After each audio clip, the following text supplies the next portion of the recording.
This video, brought to you by the Ann Arbor Public Schools, will cover conceptual planning and representative imagery for Thurston Elementary, showing and explaining how the building will be configured, along with sharing some in-progress 3D images the architects are using to finalize the design. The Ann Arbor Public Schools capital program objective is to transform the student learning experience with the goal of providing for the health, safety, and well-being of all students in high-quality, equitable, and environmentally sustainable schools. How we do that is by investing in 4 areas of focus: teaching and learning to continue the tradition of academic excellence, safety, health, and well-being to focus on development of the whole child, efficient and effective support systems and services to continue technology and transportation replacement and renewal, and sustainable and environmentally responsible infrastructure to create resilient schools for climate change. This is the framework for how we transform the student learning experience. You can find these areas described in our 2019 bond literature at a2schoolsbond.org. After months of planning, the architects began translating school community feedback into rough building blocks, which then undergo several iterative improvements with additional input from school and district leaders. This process leads to the development of a conceptual floor plan, many iterations of which were developed for Thurston. These early conceptual floor plans undergo many revisions as the planning process continues. New schools, including Thurston, are configured with a public zone and a private zone. The dashed red line on this image is a general demarcation between these zones, though it won't be readily visible in the building itself. On the right side of the red dashed line are public spaces, such as the welcoming entry, the administrative office suite,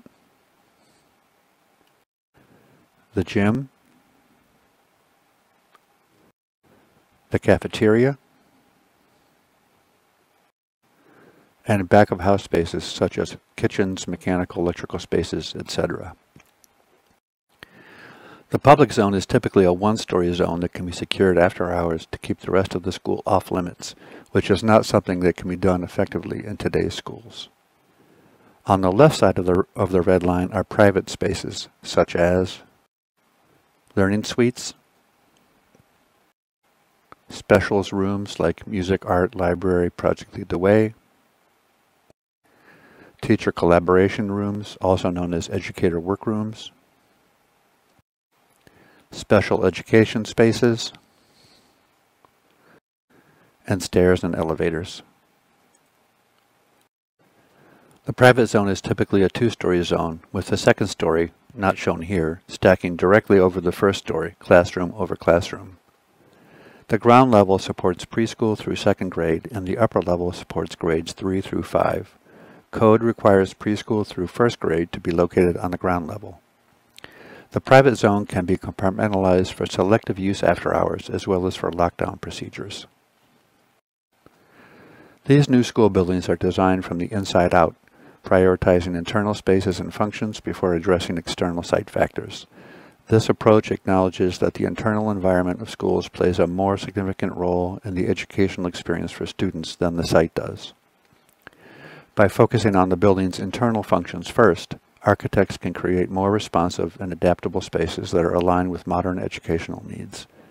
Once the internal structure is optimized, the design of the surrounding site becomes more straightforward, serving to complement the interior's functionality. It's around the time that the early conceptual plan solidifies that the building is ready to be test fit on the site. You can see some early indication of how the building and site relate on this image. For more information about the conceptual site plan, click the link in the description or visit a2schoolsbond.org. Next, we have a few representative images showing how plans are developing to share with you. Note that these are all works in progress. The architects use 3D images such as those that follow to continue to make design improvements, working toward designs that consider all dimensions. This is a view of the welcoming entry. The architects are exploring ways to ensure that the entry feels welcoming, generates excitement, and is easily secured. This area will include a secure vestibule, which permits school personnel to screen each visitor before allowing them into the building.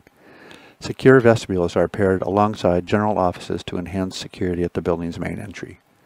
They are one part of a package of strategies that allows the building to operate safely and securely while supporting both after-hours events and daily school functions.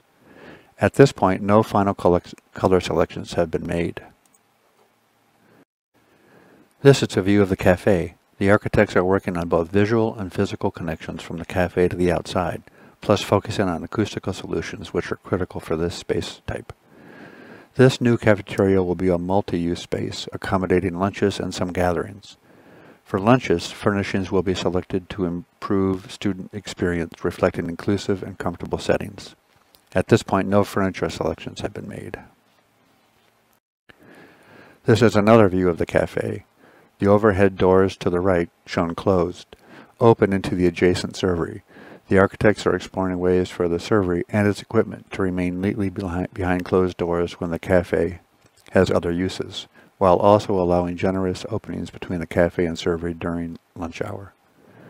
Acoustical treatments on the walls supplement what's provided on the ceilings. Patterns and colors are not final selections.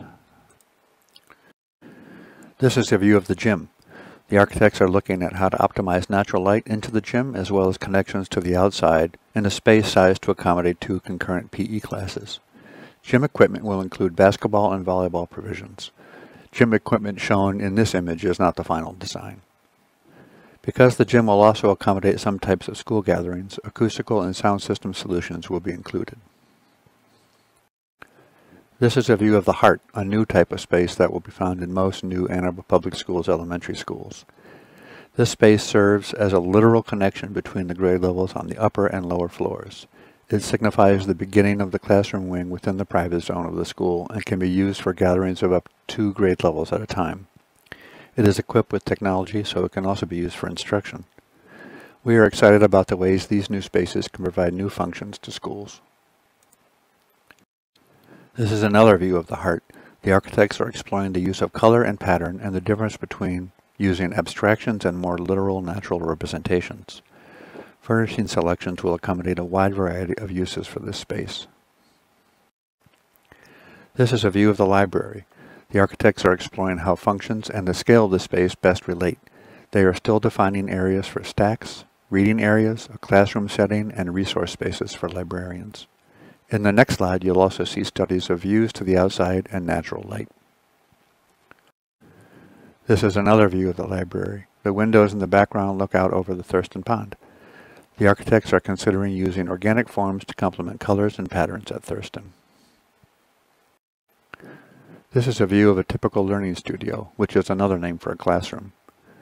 These spaces, along with adjacent spaces in the learning suites, will include amenities teachers and students are accustomed to in updated versions, plus will allow for more flexible furnishings, which students yearn for, and will include the ability to open adjoining walls to adjacent learning common spaces and sometimes to adjacent classrooms.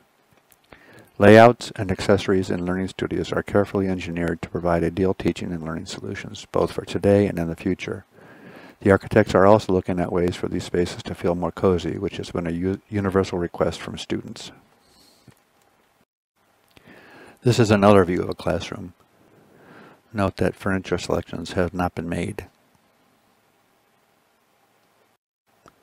We've just shared some conceptual images with you, which are outputs from the Thurston planning process.